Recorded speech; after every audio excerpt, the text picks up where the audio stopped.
Le soleil de Marrakech brillait fort ce samedi après-midi de septembre, mais rien ne pouvait être plus brûlant que l'humiliation que ma propre fille m'infligeait devant des dizaines d'étrangers dans cette boutique de luxe. Bonjour à tous, je m'appelle Véronique Girard, et aujourd'hui, je vais vous raconter l'histoire la plus douloureuse et la plus libératrice de ma vie. Avant de commencer, si vous aimez les histoires vraies, pleines d'émotions et de leçons de vie, n'oubliez pas de vous abonner à la chaîne, de liker cette vidéo et de me dire en commentaire d'où vous nous écoutez. Votre soutien compte énormément pour moi. Allez, c'est parti. J'ai 68 ans, une vie que beaucoup qualifieraient de privilégiée. 3 appartements à Paris, dans les meilleurs arrondissements, un château en Provence, hérité de mon défunt mari Philippe, et un patrimoine financier que j'ai bâti pierre par pierre après sa mort il y a 12 ans. Mais ce samedi après-midi, debout devant la boutique Hermès du centre commercial Carré Eden à Marrakech, je me sentais comme la femme la plus pauvre et la plus humiliée du monde entier. « Maman, je veux celle-ci !» La voix de ma fille Chloé résonnait dans tout le magasin comme une sirène d'alarme. Elle avait 41 ans, mais à cet instant précis, elle ressemblait à une enfant capricieuse de 5 ans en pleine crise de rage. Ses ongles vernis de rouge sang agrippaient une birkine orange vif comme si c'était le Saint Graal lui-même. « Chloé, non !» j'ai répondu le plus doucement possible. Sentant déjà les regards de tous les clients se tourner progressivement vers nous. Mon cœur commençait à battre plus fort.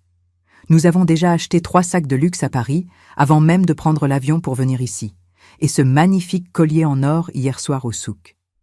C'est vraiment trop, ma chérie. Son visage s'est immédiatement tordu de rage pure. Ses yeux se sont rétrécis dangereusement. « Trop ? Tu oses te moquer de moi devant tous ces gens ?» Sa voix montait de plusieurs octaves à chaque mot. Les clients autour de nous ont commencé à ralentir leurs pas, certains s'arrêtant complètement pour observer la scène qui se déroulait. La vendeuse marocaine derrière le comptoir élégant a eu un mouvement de recul instinctif, visiblement mal à l'aise. Mon cœur battait maintenant si fort que j'entendais le sang pulser violemment dans mes oreilles. Une chaleur intense montait dans mon cou. « Tu as 3 appartements à Paris !» Chloé criait maintenant à plein poumon, le doigt pointé vers moi comme si j'étais une criminelle de guerre. Un château en Provence qui vaut des millions. Mais moi, ta propre fille, je ne mérite pas un simple sac. Ce n'est vraiment pas une question de mérite, Chloé, tu le sais très bien. C'est une question de limite raisonnable et de... Limite ? Elle a attrapé le sac précieux et l'a jeté violemment sur le comptoir de marbre avec une force qui m'a fait littéralement sursauter. Le bruit a résonné dans toute la boutique. Tu as toujours été mesquine avec moi, toujours, depuis que je suis petite. Je sentais mes joues brûler de honte. Au moins 10 personnes, peut-être 15, nous observèrent maintenant ouvertement. Un couple d'Américains près de l'entrée filmait même discrètement la scène avec leur iPhone. Je voulais disparaître complètement, me fondre dans le sol de marbre blanc, devenir invisible. Papa t'a laissé une véritable fortune quand il est mort il y a 12 ans. Chloé continuait impitoyablement, sa voix montant encore d'un cran horrible. Des millions d'euros. Mais toi, tu gardes absolument tout comme une vieille avare pathétique. Chloé, s'il te plaît, je t'en supplie, j'ai murmuré aussi bas que possible, essayant désespérément de préserver un semblant de dignité devant tous ces témoins. Sortons d'ici et allons discuter calmement dehors, juste toutes les deux. Non ! Elle s'est avancée vers moi d'un pas menaçant, les larmes roulant maintenant abondamment sur ses joues parfaitement maquillées. Des larmes que je reconnaissais immédiatement comme fausses, calculées pour l'effet dramatique. Je veux que tout le monde, ici présent, sache la vérité. Cette femme devant vous a tout l'argent du monde, mais elle adore me voir supplier comme une mendiante.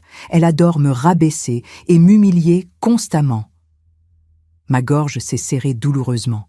J'ai ouvert la bouche pour essayer de répondre quelque chose, n'importe quoi, mais absolument aucun son n'est sorti.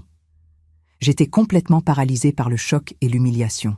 « Tu sais quoi, maman ?» Chloé s'est penchée tout près de mon visage, sa voix devenant un sifflement venimeux et cruel que je ne lui connaissais pas. « Tu es juste une vieille femme pathétique et solitaire, sans mari depuis des années, sans vrais amis. Tu n'as littéralement que moi dans ta vie. Et même comme ça, même en étant complètement seule, tu me traites comme de la pure merde. Elle a brusquement attrapé le magnifique sac Chanel noir et doré que je lui avais généreusement acheté la veille pour 2800 € et l'a violemment jeté par terre aux pieds de tous les témoins médusés. Garde ta camelote de merde. Et elle est partie en trombe, ses talons claquant furieusement sur le marbre. Je suis resté complètement figé sur place, les jambes tremblantes comme des feuilles au vent, pendant que les murmures choqués enflaient progressivement tout autour de moi. La vendeuse s'est approchée très timidement, l'air vraiment désolé pour moi. « Madame, ça va? Vous voulez vous asseoir ?» Je n'ai même pas répondu.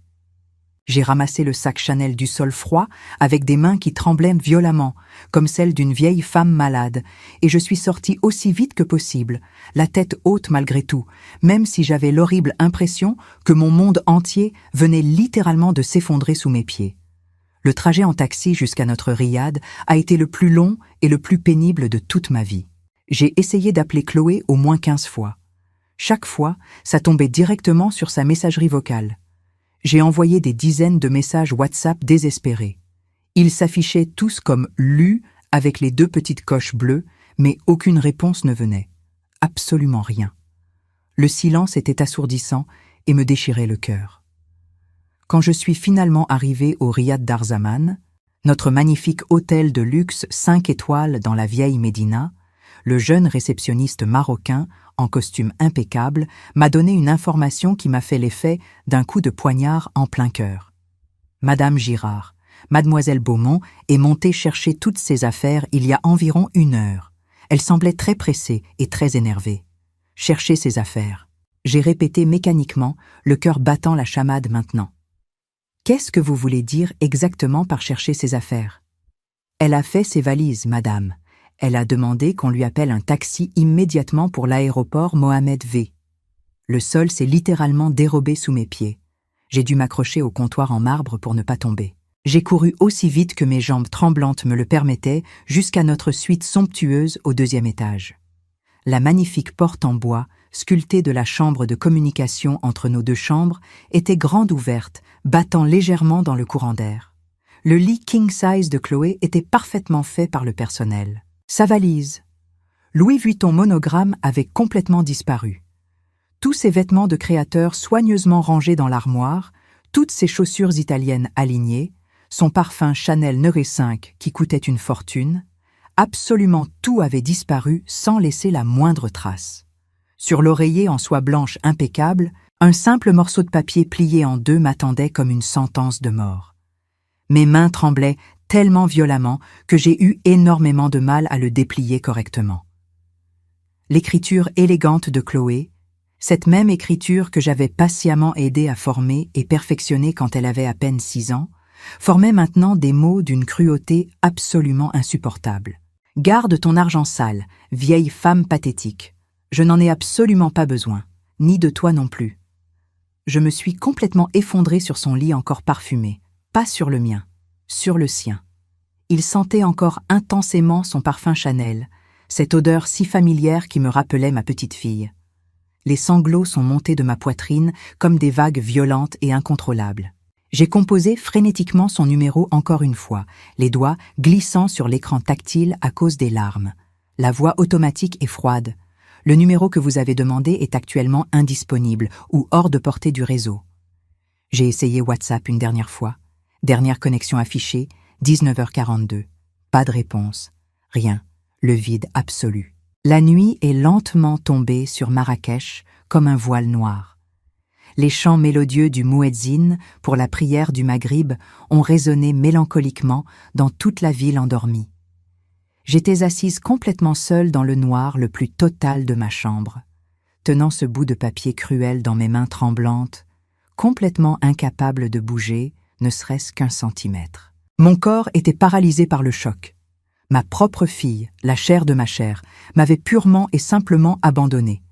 Dans un pays totalement étranger dont je ne parlais même pas la langue, sans la moindre explication valable, sans le moindre remords apparent, sans même un simple regard en arrière, et le pire dans tout ça. Une toute petite partie cachée au fond de moi pensait sincèrement que je méritais peut-être tout ça, que j'avais échoué en tant que mère, que tout était entièrement de ma faute.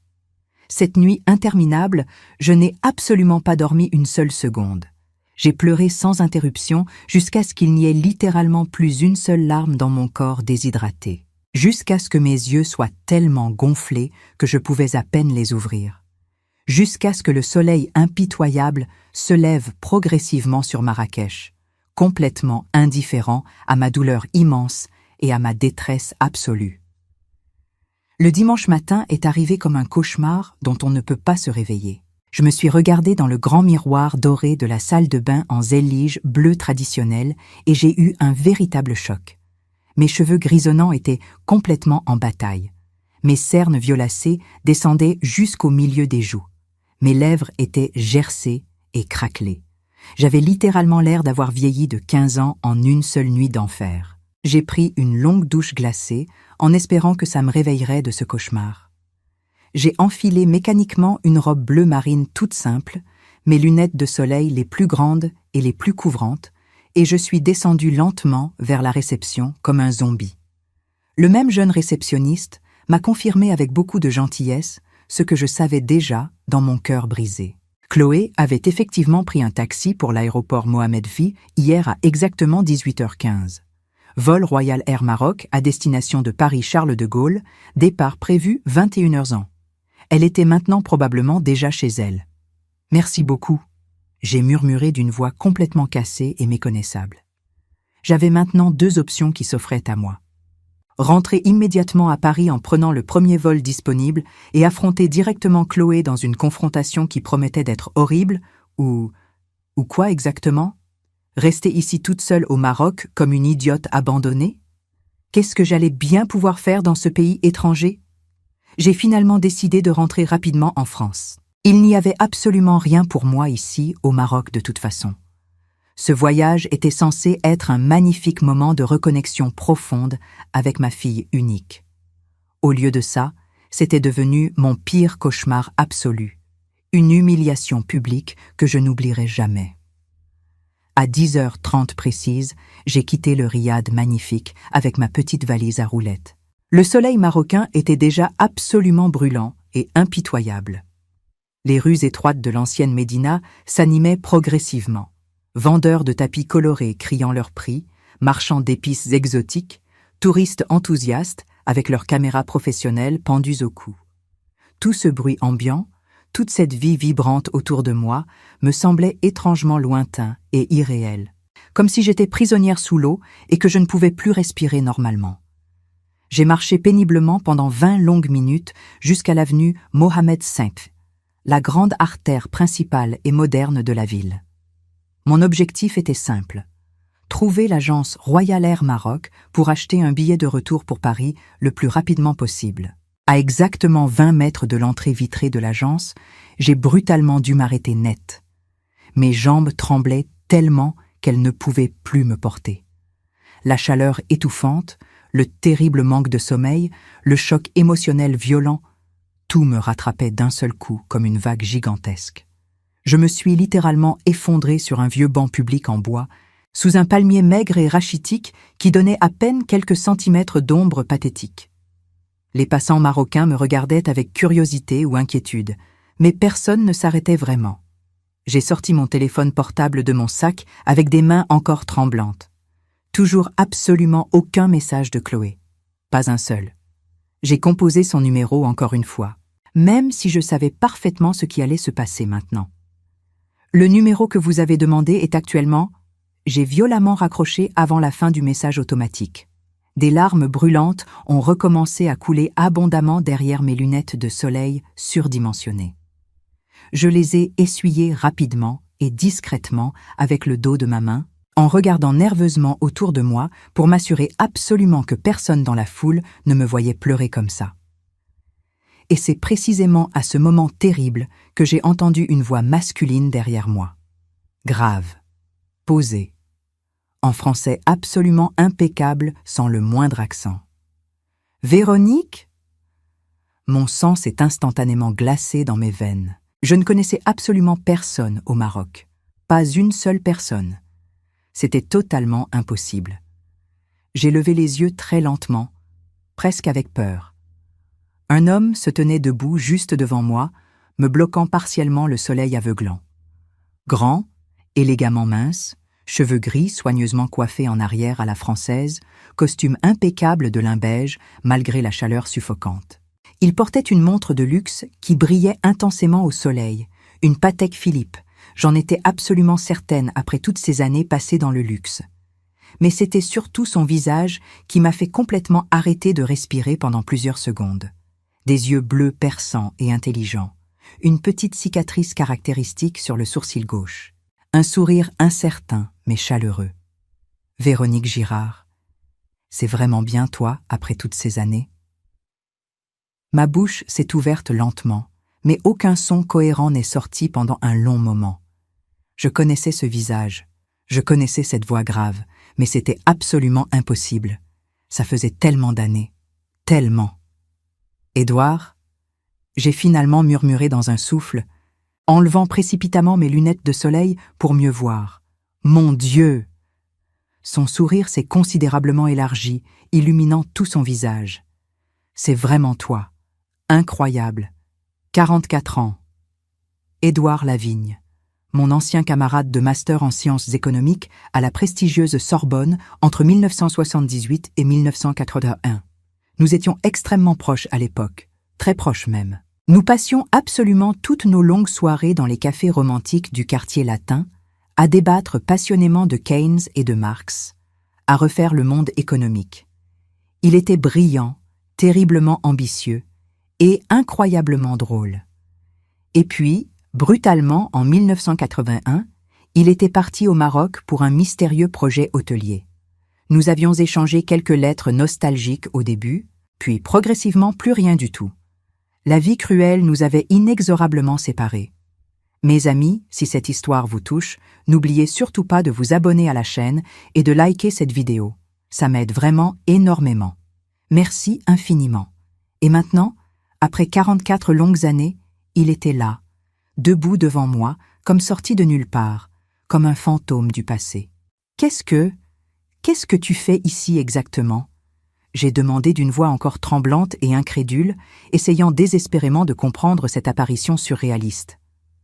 J'habite ici maintenant, à Marrakech, depuis maintenant 1982 exactement. Il m'a regardé avec une attention inquiète et croissante, et son sourire chaleureux a progressivement disparu de son visage. Véronique, tu vas bien ? Ton visage a l'air. Les yeux. J'ai instinctivement touché mes joues encore humides et mes yeux certainement gonflés. Les lunettes de soleil géantes n'avaient manifestement pas suffi à cacher complètement mes yeux rougis et bouffis par les pleurs de toute la nuit. J'allais justement acheter un billet d'avion pour rentrer à Paris le plus vite possible, j'ai dit faiblement, évitant soigneusement sa question directe et son regard pénétrant. Tu es venu en vacances ici, au Maroc ? Il a demandé naturellement, silence pesant de ma part. Tu es venue ? Toute seule ? Son ton était maintenant plus prudent, comme s'il sentait quelque chose. J'ai baissé les yeux vers mes mains, qui tremblaient encore légèrement. Non, pas seule, avec ma fille Chloé, mais elle. Elle est brutalement repartie, hier soir. Elle t'a laissé ici comme ça ? Sa voix exprimait maintenant une incrédulité totale et un choc évident. Je n'ai pas pu répondre immédiatement. Les larmes menaçaient dangereusement de revenir en force si je commençais à raconter. Édouard s'est assis directement à côté de moi sur le banc inconfortable en bois, sans même demander la permission ou hésiter une seconde. « Véronique, s'il te plaît, raconte-moi. Qu'est-ce qui s'est réellement passé ?» Et là, je ne sais absolument pas pourquoi. Peut-être parce que c'était un visage familier et rassurant dans ce pays totalement étranger et hostile. Peut-être parce que j'étais complètement épuisée de tout garder enfermé en moi depuis des heures. J'ai complètement craqué comme un barrage qui cède. J'ai absolument tout raconté. Chaque détail horrible. La boutique Hermès et l'atmosphère de luxe. Les cris terribles et les insultes. L'humiliation publique devant tous ces étrangers. Le billet cruel et méchant laissé sur l'oreiller. L'abandon pur et simple à l'aéroport. Édouard m'a écouté avec une attention totale, sans m'interrompre une seule fois. Quand j'ai enfin terminé mon récit douloureux, il est resté complètement silencieux pendant un très long moment, regardant simplement les voitures et les scooters passer bruyamment sur l'avenue encombrée. Elle a toujours été exactement comme ça. Il a finalement demandé d'une voix neutre et mesurée. Non. Ou peut-être que oui, et que je ne voulais absolument pas le voir clairement. J'ai soupiré profondément. Après la mort brutale de Philippe, mon mari, il y a maintenant 12 longues années, j'ai désespérément essayé de compenser totalement son absence avec des choses matérielles, des voyages luxueux, des cadeaux coûteux, de l'argent facile. Je pensais sincèrement que c'était ça, être une bonne mère attentive. Tu as été une mère dévouée, c'est certain, mais tu as malheureusement oublié d'enseigner les conséquences nécessaires de ces actes. Ces mots étaient durs mais prononcés avec douceur.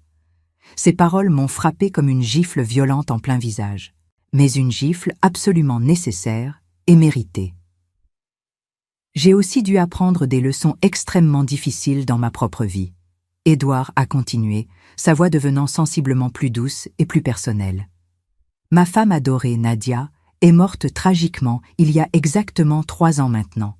Accident d'avion horrible à Casablanca. Petit avion privé qui s'est écrasé. Mon Dieu, Édouard. Ah, je suis absolument tellement désolée. Je ne savais pas du tout. Mon cœur s'est serré pour lui, malgré ma propre douleur. Il a simplement hoché la tête gravement en signe de remerciement. Elle était marocaine de naissance.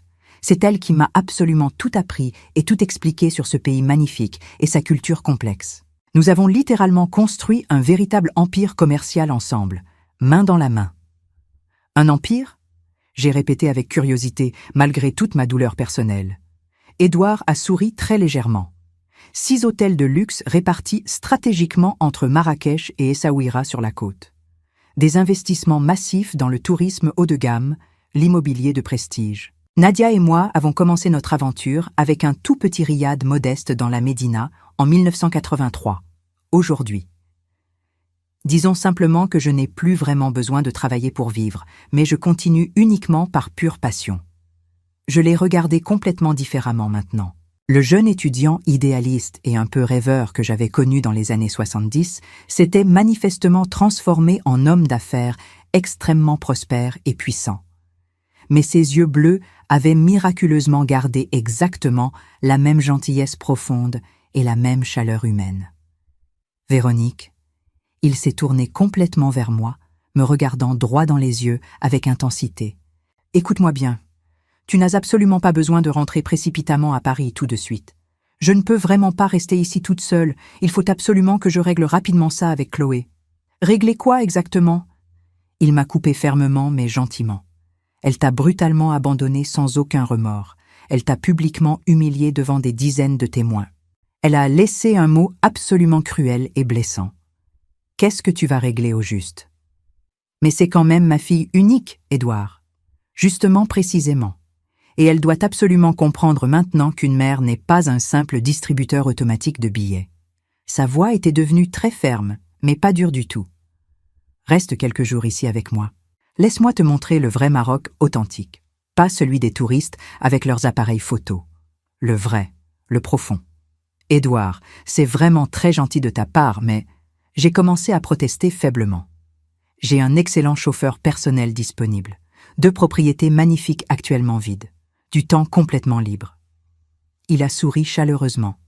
Et très honnêtement, ça me ferait un immense plaisir sincère de passer du temps avec une vieille amie aussi chère. J'ai longuement hésité. Toute ma vie entière, j'avais systématiquement fait exactement ce qu'on attendait strictement de moi. La fille parfaitement obéissante.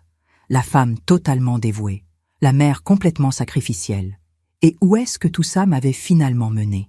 Abandonnée pathétiquement sur un banc public à Marrakech, seule et humiliée.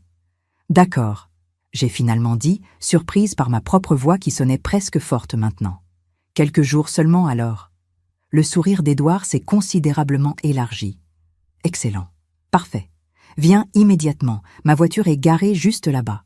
Il m'a conduite directement vers une magnifique Mercedes classe S noire étincelante, garée dans une zone VIP réservée. Un chauffeur en uniforme impeccable blanc et noir a immédiatement ouvert respectueusement la porte arrière en nous voyant approcher. Dans la voiture merveilleusement climatisée et fraîche, J'ai enfin pu respirer normalement à nouveau. Édouard s'est confortablement installé juste à côté de moi sur la banquette en cuir crème. « Où allons-nous exactement ?» j'ai demandé avec curiosité. « À mon riad personnel, dans le quartier exclusif de la Palmeraie. Tu vas pouvoir te reposer convenablement. » Le trajet en voiture a duré environ 25 minutes à travers les rues encombrées.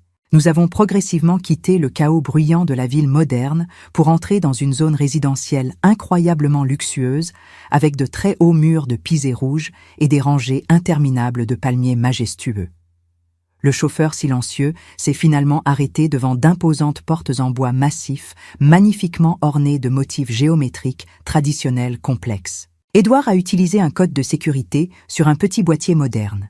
Les lourdes portes se sont lentement ouvertes automatiquement, comme par magie. Ce que j'ai découvert derrière m'a littéralement coupé le souffle. Un riad marocain authentique du XVIIIe siècle absolument parfaitement restauré. Grande cour intérieure pavée avec une fontaine centrale en mosaïque délicate. Orangers et citronniers centenaires, parfumant agréablement l'air chaud. Magnifiques arcades en stuc finement sculptés. Tapis persans somptueux recouvrant entièrement les sols de zélige multicolores. C'était un véritable palais digne des 1001 nuits. « Édouard, c'est absolument magnifique », j'ai murmuré avec admiration, tournant lentement sur moi-même pour tout admirer. « Merci infiniment. » C'était le grand projet de cœur passionné de Nadia. Elle a personnellement passé 5 années entières à superviser absolument chaque petit détail de la restauration complexe. Une femme marocaine élégante, d'une 50aine d'années en cafetan traditionnel bleu royal, est soudainement apparue sous une arcade. « Monsieur Lavigne, bienvenue à la maison. Fatima, voici Madame Girard. Elle va gentiment rester quelques jours avec nous. Prépare immédiatement la chambre d'hôte principale, s'il te plaît. »« Bien sûr, monsieur, tout de suite. » Fatima m'a très aimablement conduite à l'étage supérieur par un majestueux escalier en marbre blanc veiné. La chambre assignée était absolument immense. Lit à baldaquin royal, tissu de soie précieuse partout, fenêtre donnant directement sur les montagnes lointaines de l'Atlas. « Si vous avez besoin de quoi que ce soit, madame, sonnez simplement. » Fatima a dit en désignant poliment une petite clochette en argent ciselée sur la table de nuit sculptée. Quand elle est discrètement partie, je me suis assise très lentement sur le lit moelleux. Il était tellement incroyablement confortable que j'ai immédiatement eu envie de pleurer à nouveau. Pour la toute première fois depuis 24 heures horribles, je me sentais vraiment en sécurité. J'ai enlevé mes chaussures poussiéreuses, me suis allongée tout habillée. J'avais sincèrement l'intention de me reposer juste 5 petites minutes. Je me suis réveillée 6 longues heures plus tard. Le soleil marocain se couchait maintenant, teignant magnifiquement le ciel de orange intense et de rose délicat. Il y avait un plateau en argent sur la table basse, thé à la menthe encore fumant, pâtisserie aux amandes fraîches, dattes moelleuses. J'ai bu le thé parfumé lentement, regardé pensivement les montagnes s'assombrir progressivement. Mon téléphone portable n'avait toujours aucun message de Chloé. Rien.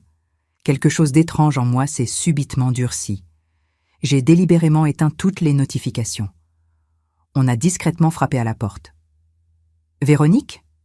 Le dîner est servi si tu as faim maintenant. » C'était Édouard. « J'arrive immédiatement. » J'ai descendu l'escalier rafraîchi.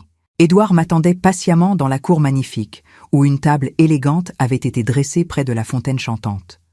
Bougies allumées partout. Odeur absolument divine de tagine d'agneau au pruneau. « Tu as réussi à dormir un peu ?» il a demandé en me tenant galamment une chaise.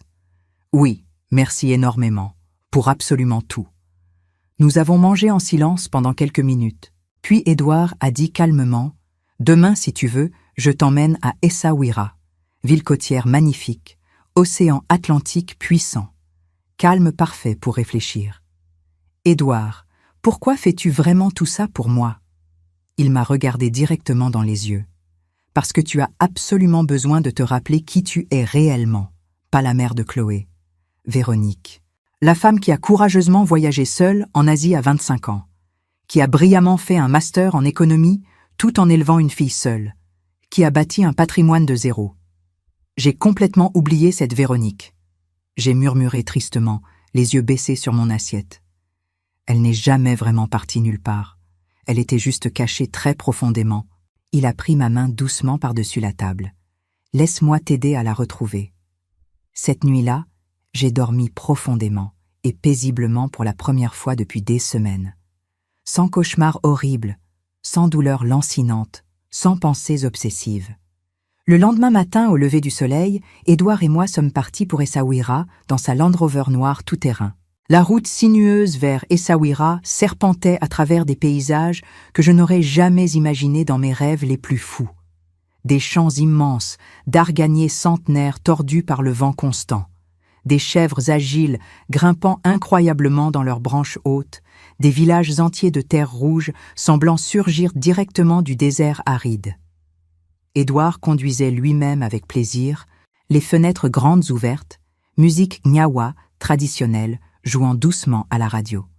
« Tu sais, » j'ai dit en regardant défiler le paysage hypnotique, « je ne me souviens absolument pas de la dernière fois où j'ai fait quelque chose uniquement pour moi-même. » C'est exactement ça le problème principal, Édouard a répondu sans détourner le regard de la route poussiéreuse. Tu as vécu exclusivement pour Chloé pendant tellement d'années que tu as complètement oublié que tu existais aussi en tant que personne. Ces mots étaient brutalement durs, mais terriblement vrais et nécessaires. Nous sommes arrivés à Essaouira, vers midi pile. La ville était un véritable rêve éveillé, remparts blancs et bleus face à l'océan Atlantique déchaîné, mouettes criant constamment au-dessus du port de pêche coloré, odeur puissante de sel marin et de poissons fraîchement grillés. Édouard m'a emmené dans un tout petit restaurant familial sur le port animé. Nous avons mangé des sardines absolument fraîches et bu du thé à la menthe en regardant les bateaux multicolores se balancer doucement. Nadia et moi venions religieusement ici une fois par mois, il a dit, un sourire triste apparaissant sur ses lèvres. C'était notre refuge secret quand Marrakech devenait trop chaotique et étouffant. Elle te manque terriblement ? Chaque jour qui passe. Il a bu une gorgée de thé. Mais j'ai appris quelque chose de fondamental après sa mort tragique. On ne peut pas vivre éternellement dans le passé. On peut l'honorer avec respect, mais on ne peut pas y rester prisonnier. Après le déjeuner délicieux, nous avons marché pieds nus sur la plage de sable fin. Le vent de l'Atlantique était fort, presque violent, mais c'était incroyablement libérateur. J'ai fermé les yeux, senti le sable humide sous mes pieds nus, écouté le rugissement puissant des vagues. « Véronique, ouvre les yeux immédiatement », Édouard a dit soudainement. J'ai obéi curieusement. Il me tendait son téléphone portable. « Regarde attentivement. » C'était une photo de moi, cheveux complètement défaits par le vent violent, robe légère flottant librement, visage levé vers le soleil éclatant. Je souriais, un vrai sourire authentique. « Quand as-tu pris cette photo ?» J'ai demandé, surprise. « Il y a exactement 2 secondes.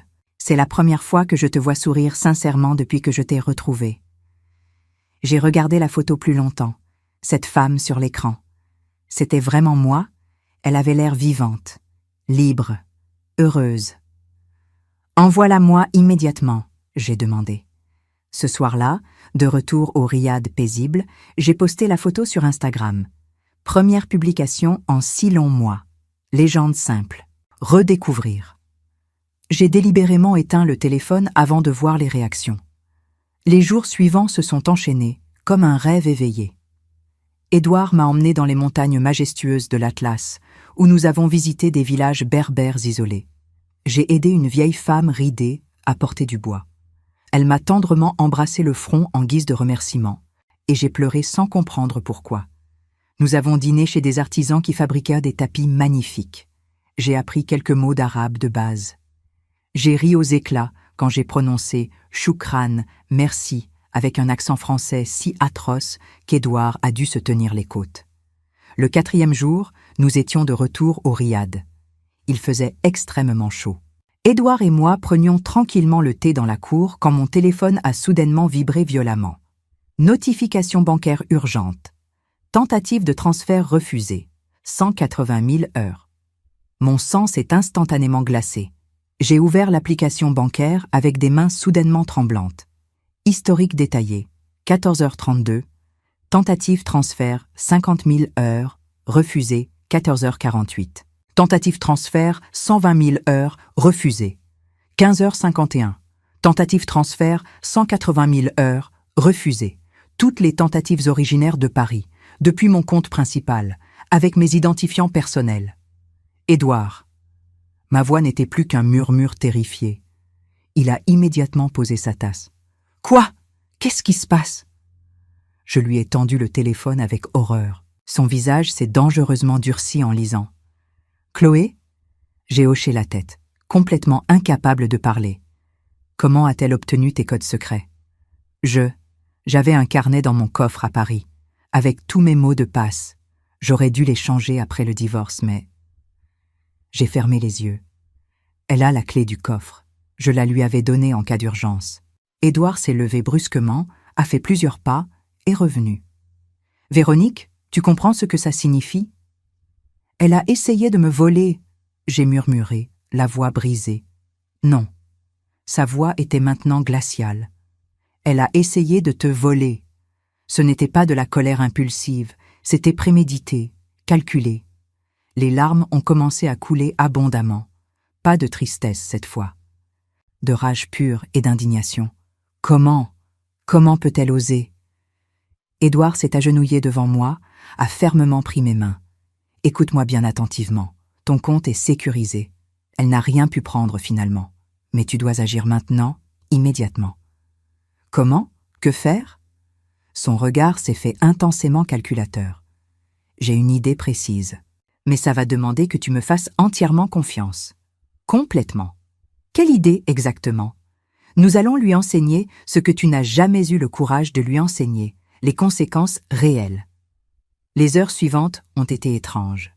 J'ai appelé ma banque parisienne, changé absolument tous mes mots de passe, ajouté des mesures de sécurité supplémentaires drastiques. La conseillère m'a confirmé que les 3 tentatives de transfert avaient été automatiquement bloquées car elles dépassaient largement mon plafond quotidien autorisé. « Vous avez eu énormément de chance, Madame Girard », elle a dit professionnellement. De la chance. C'est comme ça qu'on appelait maintenant une tentative de vol par sa propre fille. Le lendemain matin, jour 5 de mon séjour au Maroc, Édouard est entré dans le bureau privé qu'il m'avait généreusement attribué. Oui, il m'avait donné un magnifique bureau avec vue panoramique sur le jardin, avec son téléphone à la main. « Prête ?» il a demandé sérieusement. « Pourquoi exactement ?» Pour la première leçon nécessaire. Il a composé un numéro, haut-parleur activé, 3 sonneries interminables. Une voix féminine irritée. « Allô ?» Mon cœur a littéralement bondi violemment. « Chloé. »« Mademoiselle Beaumont ?» Édouard a dit, sa voix soudainement formelle, froide, professionnelle. « Oui. Qui est-ce exactement ?»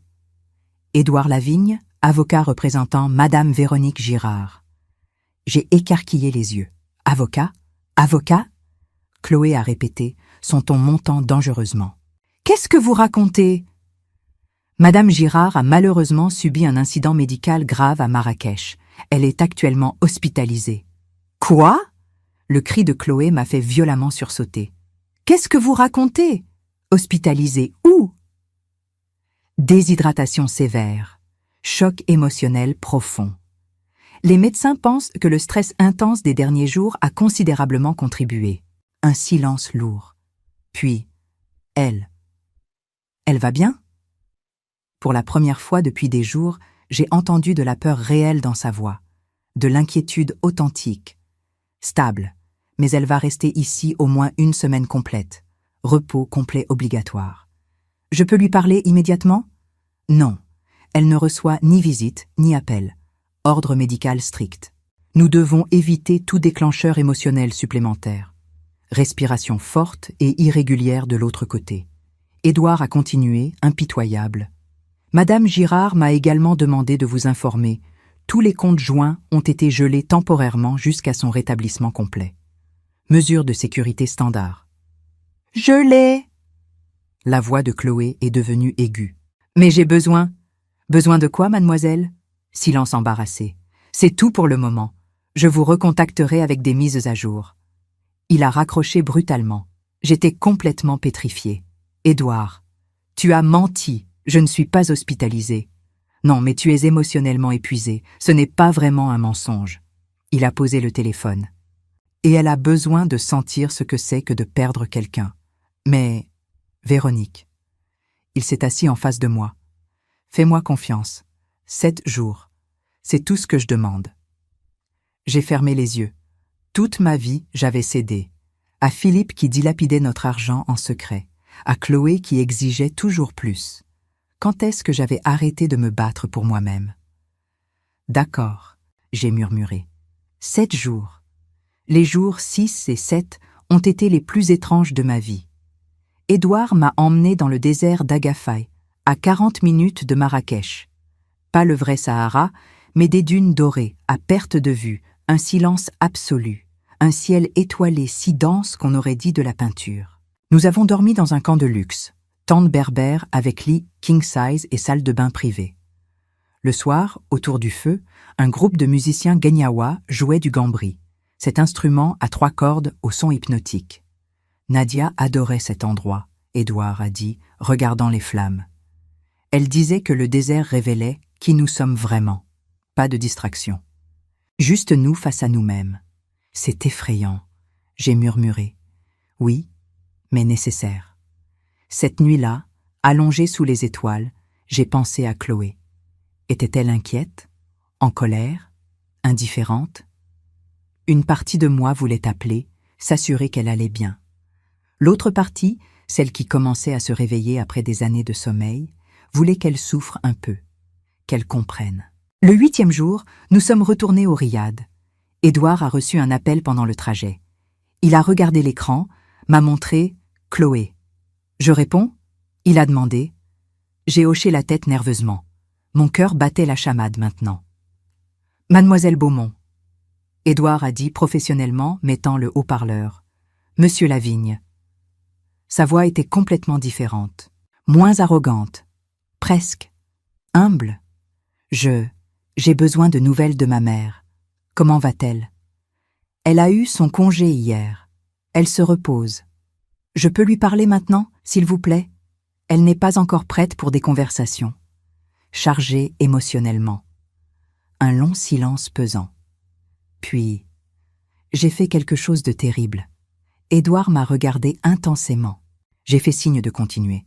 De quoi parlez-vous exactement? Il a demandé. J'ai essayé d'accéder au compte bancaire de ma mère pour prendre de l'argent, mais ça n'a pas marché. Et maintenant? Sa voix s'est brisée. Maintenant, je n'ai plus rien du tout. Mon loyer à Paris est dû dans 3 jours. Je n'ai même pas de quoi acheter de la nourriture. Mes cartes sont toutes bloquées. Je sentais mon cœur se serrer malgré moi. Mais Édouard est resté de glace. Et vous m'appelez pourquoi exactement? Je ne sais pas. Je pensais que peut-être. Vous pourriez dire à ma mère? Lui dire quoi? Que sa fille, qu'il a humiliée publiquement, abandonnée dans un pays étranger, laissé un mot cruel, et ensuite essayer de lui voler 180 000 €, a maintenant besoin d'aide? Sanglot de l'autre côté. Mademoiselle Beaumont, votre mère m'a autorisé à vous faire une proposition. Quelle proposition? Je possède un resort de luxe à Marrakech, le Jardin des Épices. J'ai besoin de quelqu'un à la réception. Salaire de départ, 1 200 € par mois. Logement en résidence du personnel inclus. Contrat de 2 ans. Long silence. Vous m'offrez un travail? Votre mère pense que vous avez besoin de comprendre la valeur de l'argent gagné. Je suis d'accord. Si vous acceptez, vous commencez demain. Si vous refusez, débrouillez-vous seul. J'accepte. Vol demain matin. Quelqu'un vous attendra à l'aéroport de Casablanca. Il a raccroché. Je l'ai regardé. Bouche bée. Tu as vraiment un poste à la réception? Oui, je viens de virer quelqu'un hier. Mauvaise attitude avec les clients. Ça tombe bien. Édouard sait. J'ai cherché mes mots. C'est brillant, mais aussi cruel. Non, il a pris ma main. C'est de l'amour. Le vrai. Celui qui impose des limites. Le lendemain, jour 9, Édouard et moi sommes allés à l'aéroport Mohamed VI. Dans la zone des arrivées internationales, nous avons attendu. J'étais nerveuse, les mains moites. Et si elle ne vient pas? J'ai demandé. Elle viendra. Elle n'a pas le choix. À 14h37, Chloé est apparue derrière les portes automatiques. Je ne l'ai presque pas reconnue. Pas de maquillage. Cheveux tirés en queue de cheval bâclés. Jeans délavés et t-shirt simple. Elle avait l'air petite. Nos regards se sont croisés. Elle s'est figée. J'ai failli courir vers elle, la prendre dans mes bras. Mais Édouard a posé une main ferme sur mon épaule. « Pas encore », il a murmuré. Le chauffeur d'Édouard tenait une pancarte. « Mademoiselle Beaumont, jardin des épices ». Chloé a avalé difficilement, s'est approchée. « C'est moi. Par ici, mademoiselle. » Elle est passée devant nous sans nous voir. Édouard m'avait positionné derrière un pilier. Je l'ai regardé s'éloigner, cette femme qui était ma fille, mais que je ne reconnaissais plus. Maintenant, Édouard a dit, on attend. Les 3 jours suivants ont été une torture. Je savais que Chloé était à Marrakech, à 20 minutes de route. Je savais qu'elle travaillait. Mais je ne pouvais pas la voir. Pas encore. Édouard me donnait des rapports quotidiens. Premier jour, Chloé était arrivée en retard de 15 minutes. La chef de réception, Samira, une Marocaine stricte d'une 50aine d'années, l'avait réprimandée devant tout le personnel. Chloé avait pleuré dans les toilettes. Deuxième jour. Un client américain l'avait engueulée parce qu'elle avait mal enregistré sa réservation. Samira l'avait obligée à s'excuser à genoux, littéralement. Chloé avait vomi après. Troisième jour, elle avait travaillé un double shift parce qu'une collègue était malade. De 7h à 23h, 16 heures debout. Elle tient le coup, j'ai demandé à Édouard le soir du 12e jour. À peine, mais elle ne quitte pas. C'est déjà quelque chose. Ce soir-là, j'ai fait quelque chose de fou. J'ai pris un taxi jusqu'au jardin des épices. Édouard ne le savait pas. Je voulais juste la voir. Je suis restée dans la voiture, garée en face de l'entrée du personnel. À 23h18, Chloé est sortie. Uniforme froissé, chaussures plates, cheveux attachés. Elle marchait lentement, comme si chaque pas faisait mal. Elle s'est assise sur un banc près de l'entrée. A sorti son téléphone. L'a regardé longtemps. Puis l'a remis dans sa poche. A pleuré silencieusement. Mon cœur s'est brisé. J'ai ouvert la portière. Mais quelque chose m'a arrêté. Une jeune femme marocaine en uniforme de femme de chambre est sortie, s'est assise à côté de Chloé. Elles ont parlé. Je ne pouvais pas entendre, mais j'ai vu Chloé sourire. Un petit sourire, mais réel. La femme lui a donné quelque chose. Un sandwich, semblait-il. Chloé l'a pris, a dit merci, a mangé. Elles sont restées là 20 minutes, juste 2 femmes fatiguées partageant un moment de paix. J'ai refermé la portière. Demandé au chauffeur de partir. Cette nuit-là, j'ai dit à Édouard, « Je veux lui parler maintenant. » « Pas encore. Sois patiente. » Édouard. 15 jours. C'était notre accord. On a dit 7. J'ai dit 7 jours de silence. 15 jours de leçon complète. Son regard était inflexible. Elle doit sentir le poids. Le 14e jour, Samira a appelé Édouard. J'étais dans son bureau quand il a pris l'appel. Haut-parleur activé. « Monsieur Lavigne, je dois vous parler de mademoiselle Beaumont. » Mon cœur a bondi. « Quoi? Qu'est-ce qui s'est passé? » Elle m'a surprise. La voix de Samira était admirative. Hier, une cliente très difficile, américaine, très riche, a fait une scène parce que sa suite n'était pas assez instagrammable. Elle hurlait, insultait le personnel. Et mademoiselle Beaumont a géré la situation, seule. Elle a parlé à la cliente en anglais parfait, a offert un upgrade gratuit, a personnellement supervisé la redécoration de la suite et a envoyé des fleurs avec une note manuscrite. La cliente a posté une critique 5 étoiles ce matin. Édouard m'a regardé, sourcils levés. Autre chose, Samira a continué. Elle arrive maintenant 15 minutes en avance chaque jour. Elle aide les femmes de chambre quand elle a fini son shift. Hier, elle a passé 2 heures à apprendre l'arabe de base avec Fatima.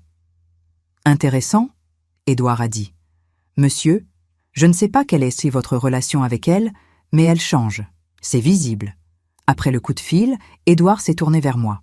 Alors je veux la voir, maintenant. Il a souri. D'accord, mais à mes conditions. Le 15e jour, Édouard a demandé à Chloé de venir dans son bureau à 16h. Évaluation de performance, il a dit. À 15h55, on a frappé à la porte. Entrez. Chloé est entrée. Uniforme impeccable maintenant. Cheveux attachés proprement. Pas de maquillage. mais elle avait l'air différente, plus mature. Elle a vu Édouard, puis moi, assise dans le fauteuil à côté. Elle s'est figée. Maman. J'ai eu toutes les peines du monde à ne pas me lever, la serrer dans mes bras. Assieds-toi, Chloé, Édouard a dit. Elle a obéi, les mains tremblantes. Silence long, lourd. Samira me dit que tu fais du bon travail. Édouard a commencé. J'essaye, Chloé a murmuré, sans me regarder. Pourquoi? J'ai demandé, ma voix plus dure que prévu. Elle a levé les yeux vers moi, rouge, fatiguée. Parce que je n'ai pas le choix. Bien, au moins tu es honnête. Non. Elle a secoué la tête. Ce n'est pas juste ça, c'est... Elle a pris une grande respiration. J'ai passé 2 semaines à faire un travail que je méprisais, à être traitée comme j'ai traité des serveurs, des vendeuses, des gens, et j'ai compris quelque chose. Quoi? Édouard a demandé. Que je suis devenu un monstre, et que c'est moi qui l'ai choisi. Les mots de Chloé flottaient dans le bureau. Un monstre. C'était le mot qu'elle avait utilisé. Continue, j'ai dit, ma voix étrangement calme. Chloé s'est essuyé les yeux avec le dos de la main. Maman, je ne sais même pas par où commencer. Par le début. La boutique Hermès. Elle a tressailli comme si je l'avais giflée. Je sais ce que j'ai fait. C'était impardonnable. Oui, j'ai dit simplement. Je t'ai humiliée devant tout le monde. Je t'ai appelé des noms horribles. Et ensuite, sa voix s'est brisée. Ensuite, je t'ai abandonnée, dans un pays que tu ne connais pas, et j'ai laissé ce mot cruel. Et ensuite, tu as essayé de me voler 180 000 €. Elle a fermé les yeux, hochant la tête lentement. Oui. Pourquoi? Édouard a demandé, se penchant en avant. Parce que je pensais que c'était mon dû, que tout cet argent, c'était à moi aussi. Papa l'avait gagné et donc... Ton père n'a rien gagné. Ma voix était glaciale maintenant. Chloé a ouvert les yeux, confuse. Quoi? Ton père était un joueur, un menteur. Quand il est mort, il m'a laissé avec 300 000 € de dettes que personne ne connaissait, pas même ses parents. Il jouait aux courses, au poker, au casino, pendant des années. Le visage de Chloé est devenu blanc. J'ai travaillé 16 heures par jour pendant 5 ans pour rembourser ses dettes. J'ai continué.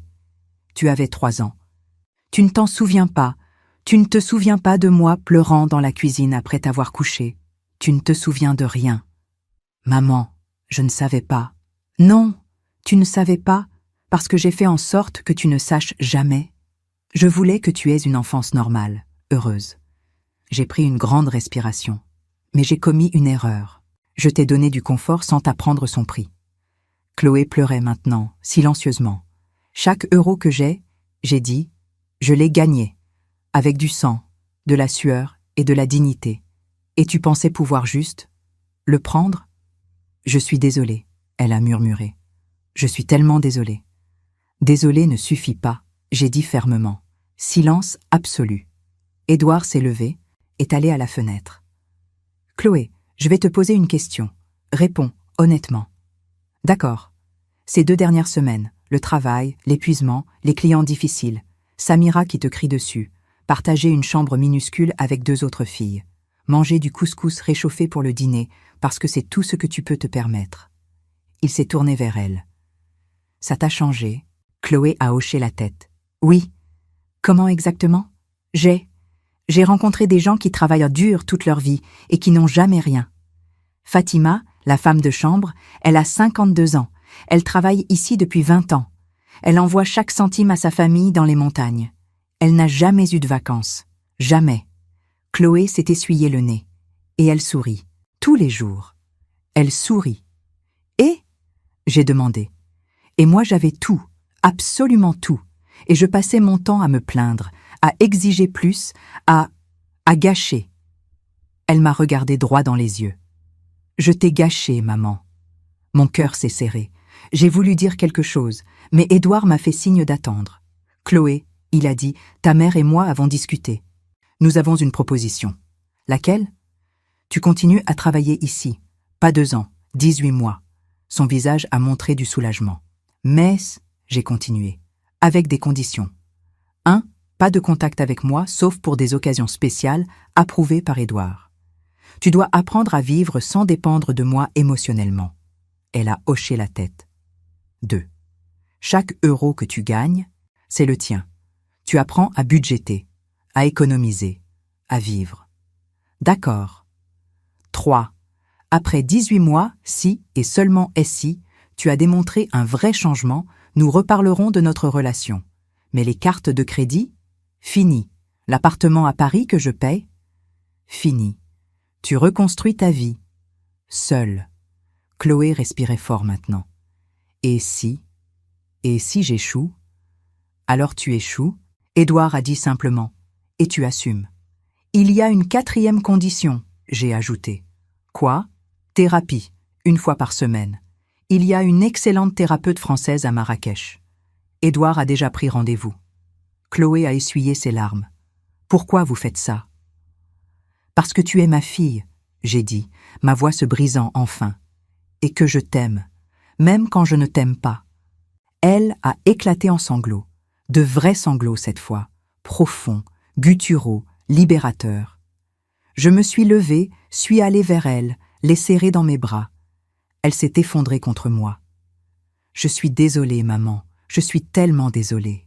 Je sais, ma chérie, je sais. Nous sommes restés comme ça pendant longtemps, 18 mois plus tard. Je suis assise sur la terrasse du Resort Atlantique. Notre projet, celui d'Édouard et moi, regardant l'océan Atlantique se fracasser contre les rochers d'Essaouira. Le resort ouvre dans 2 semaines. 60 suites écologiques, restaurants gastronomiques, spa de luxe, tout construit avec des matériaux locaux, employant des artisans marocains. C'est notre bébé. Oui, j'ai épousé Édouard 6 mois plus tôt. Petite cérémonie à Marrakech. 20 invités triés sur le volet. Chloé était là, mon témoin. Elle a pleuré pendant toute la cérémonie. De vraies larmes, cette fois. Madame Lavigne. Une voix appelle derrière moi. Je me retourne en souriant. Oui, Madame Lavigne. Ça sonne bien. C'est Samira. Oui, la Samira, que j'ai embauchée comme directrice des opérations du resort. Votre fille est arrivée, elle dit. Merci. Chloé m'attend dans le hall, avec Karim. Ils se tiennent la main. Elle porte une robe simple verte, lui un costume modeste. Ils ont l'air heureux, vraiment heureux. Maman! Chloé me serre dans ses bras. C'est magnifique ici.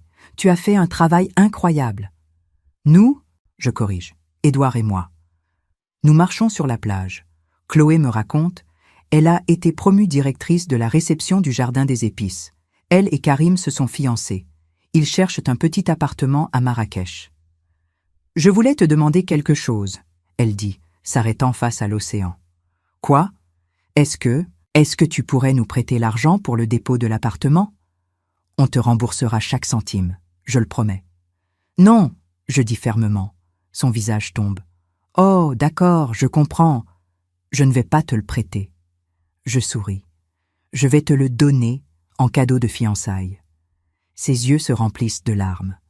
Maman, mais je lève un doigt. C'est le dernier cadeau financier. Après ça, vous êtes seule, d'accord? Elle hoche la tête vigoureusement. Merci, merci maman. Ce soir-là, nous dînons tous les 4. Édouard, moi, Chloé, Karim, tagine de poisson, vin marocain, rire sincère. Chloé lève son verre. À maman, qui m'a aimé assez pour me laisser tomber, et qui m'a appris que les meilleures choses dans la vie ne s'achètent pas. Elles se gagnent. Je pleure. Édouard serre ma main.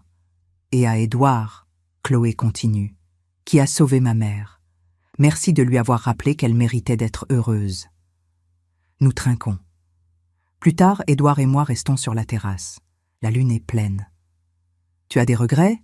il demande. « Sur quoi ?»« Tout.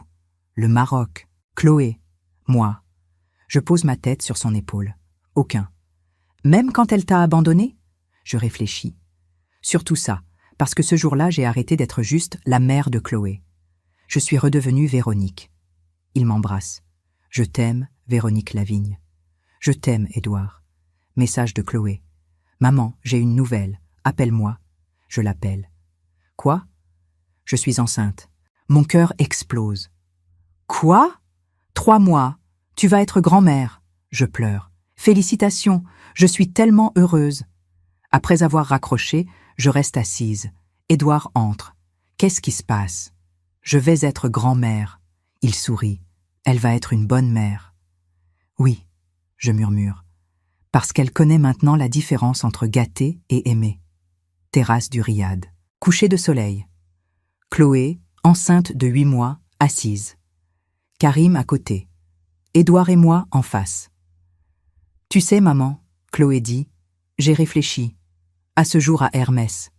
Chloé, c'est du passé. Non, ce jour-là, je t'ai perdu. Mais en te perdant, je me suis trouvée. Maintenant, je vais avoir mon enfant, et je sais quel genre de mère je veux être. Quel genre? Le genre qui dit non quand c'est nécessaire. Qui enseigne la valeur, pas le prix. Qui aime sans condition, mais avec des limites. Elle sourit. Comme toi. Je tends la main, elle la prend. Je suis fière de toi, je dis. Je sais, et ça veut tout dire. Le soleil descend, la ville s'illumine, et moi, Véronique Girard-Lavigne, 70 ans, je réalise, parfois, il faut tout perdre pour tout gagner. Parfois, la plus grande punition est la plus grande leçon. Et parfois, l'amour le plus fort est celui qui ose dire non.